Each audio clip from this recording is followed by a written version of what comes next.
Print media and electronic media మిత్రులకి అందరూ కూడా పేరు పేరున రాష్ట్ర బీసీ సంక్షేమ సంఘం అధ్యక్షుడు కేసరి శంకరరావు నేను మాట్లాడుతూ ఉన్నాను.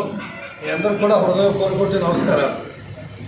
దాదాపు మనకి స్వతంత్రం వచ్చి దాదాపు 76 సంవత్సరాలు పూర్తయినటువంటి పిదప మరి వెంకటగిరి నియోజకవర్గం అనేది బీసీలకి ఒక అడ్డ, అంటే దాదాపు 66% పైబడిగా ఉన్నటువంటి బీసీ కులాలకి సంబంధించినటువంటి నియోజకవర్గం. వివిధ రాజకీయ పార్టీలన్నీ కూడా మేము సామాజిక న్యాయం చేస్తున్నామని చెప్పని పత్రికా ప్రకటనలు, ర్యాలీలు, ధర్నాలు, లేకపోతే సభలు, సమావేశాలు పెట్టి మా పార్టీ సామాజిక న్యాయం చేస్తూ ఉంది, మా పార్టీ సామాజిక న్యాయం చేస్తూ ఉందని అన్ని రాజకీయ పార్టీలు కూడా ముంచెత్తి మాట్లాడుతూ ఉన్నారు. అయ్యా రాజకీయ పార్టీ నేను ఒకటి అడుగుతా ఉన్నా, సామాజిక న్యాయం అంటే ఏదో 10 మంది మంత్రులు ఇచ్చో, లేకపోతే 10 కార్పొరేషన్లు ఇచ్చో, లేకపోతే 4 ఎమ్మెల్సీలు ఇచ్చో, ఎంపీలు ఇచ్చో సామాజిక న్యాయం కాదు.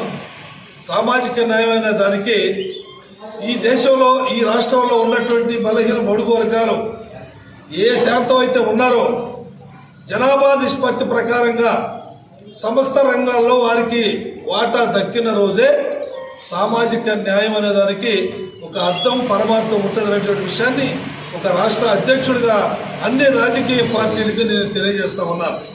మరి ఈ రోజున ఒక్క సినీ నటి శారద గారు తప్ప ఈ యొక్క వెంకటగిరి నియోజకవర్గంలో ఇంతవరకు ఒక బీసీ అభ్యర్థికి ఇచ్చేటువంటి దాఖలు ఎక్కడ ఏ రాజకీయ పార్టీ కూడా లేనటువంటి పరిస్థితి మనందరం కూడా చూస్తూనే ఉన్నాం.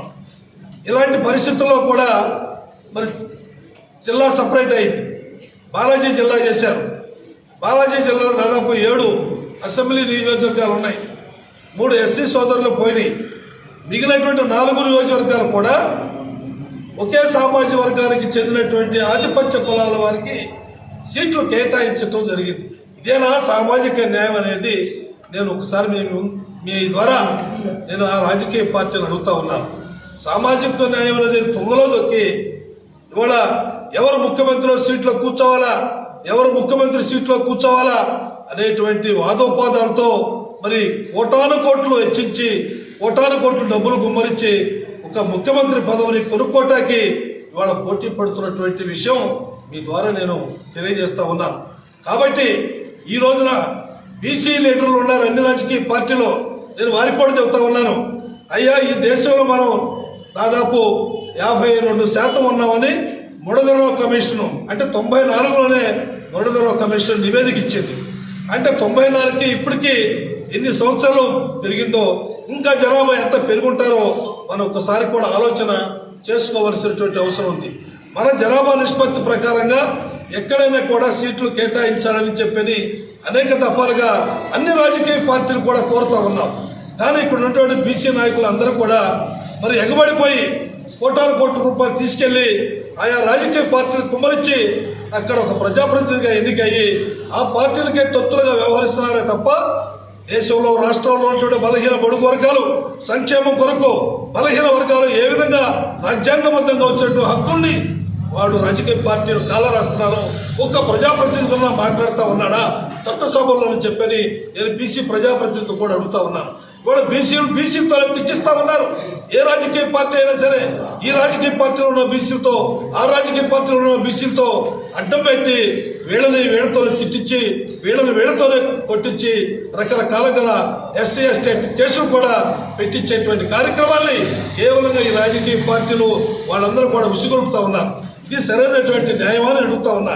ఈ దేశంలో, ఈ రాష్ట్రంలో ఇవాళ కులగణాంకాలు చేయాలయ్యా బాబు అని చెప్పని కొన్ని దశాబ్దాల నుంచి కూడా అనేక పోరాటాలు, అనేక ఉద్యమాలు చేస్తూ ఉంటే కనీసం కేంద్ర ప్రభుత్వాలు కానీ ఇటు రాష్ట్ర ప్రభుత్వాలు కానీ కనువిప్పు కలగకపోతే కేవలంగా బీసీని ఓట్ బ్యాంక్ రాజకీయాలకే చూస్తున్నారే తప్ప సమస్త రంగాల్లో వీళ్ళకి న్యాయం జరగాలనే ఏ రాజకీయ పార్టీ కూడా ఈ రోజున మాట్లాడకపోవటం అనేది చాలా దురదృష్టకరమైన సంఘటన, చాలా బాధాకరమైనటువంటి విషయం. ఎందుకంటే ఇక్కడ స్థానికంగా ఉన్నటువంటి మరి డాక్టర్ మస్తాన్ గారు ఉన్నారు.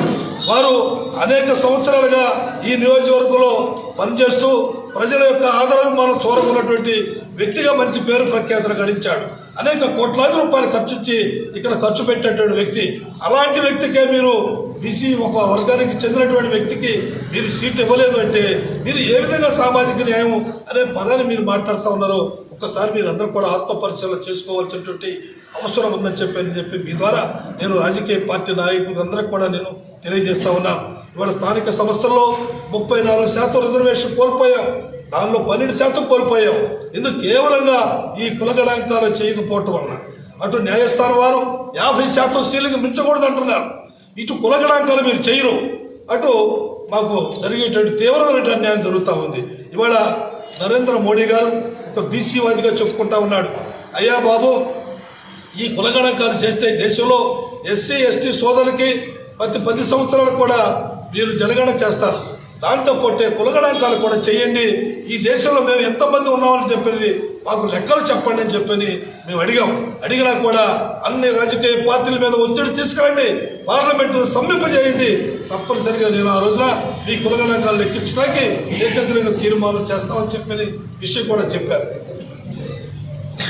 కానీ ఈ రోజు వరకు కూడా దాని మీద ఏ రకమైనటువంటి సమాచారం లేనటువంటి పరిస్థితిని మనందరం కూడా చూస్తూ ఉన్నాం.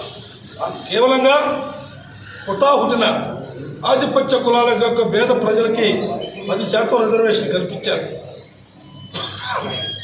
కానీ వాళ్ళు ఏ చట్టం చెప్పింది, ఏ కులగణాంకాలు చేస్తే మీరు చెప్పించేశారు. కనీసం ఆ రోజున బీసీ ప్రజాపతిలందరూ కూడా పార్లమెంట్లో దానికి ఓటేశారు. ఇదేమని బయటకు వచ్చి ఏమి మాట్లాడకుండా పార్టీ మీద కామెంట్ చేస్తూ ఉన్నారు. అదేవిధంగా బీసీ మహిళా చట్టం పార్లమెంట్లో ఓటేశారు, బయటకు వచ్చి మాట్లాడుతూ ఉన్నారు బీసీ ప్రజాపతి.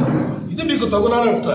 బీసీలకి మీరే ఈ విధంగా చేస్తే గ్రామాల్లోకి వచ్చి ఒక బీసీ ప్రజాప్రతినిధి మాకు ఎన్నిక చేయండి, మేము మీ సమస్యల మీద చట్టసభల్లో పోరాడతాం, మేము ఆ విధంగా మీకోసం సహాయ సహకారం అందిస్తామని చెప్పి ఇక్కడ ఓట్లు ఎంచుకొని మీరు పార్లమెంట్కి వెళ్ళిపోయి అసెంబ్లీకి వెళ్ళిపోయి ఈ బీసీ కులాల యొక్క స్థితిగతుల్ని మార్పు రావే విధంగా వాళ్ళకి రావాల్సిన వాటా కోసం మీరు మాట్లాడకపోవటం అనేది చాలా కుట్రపూరితమైన ఆలోచన, చాలా దుర్మార్గమైన ఆలోచన.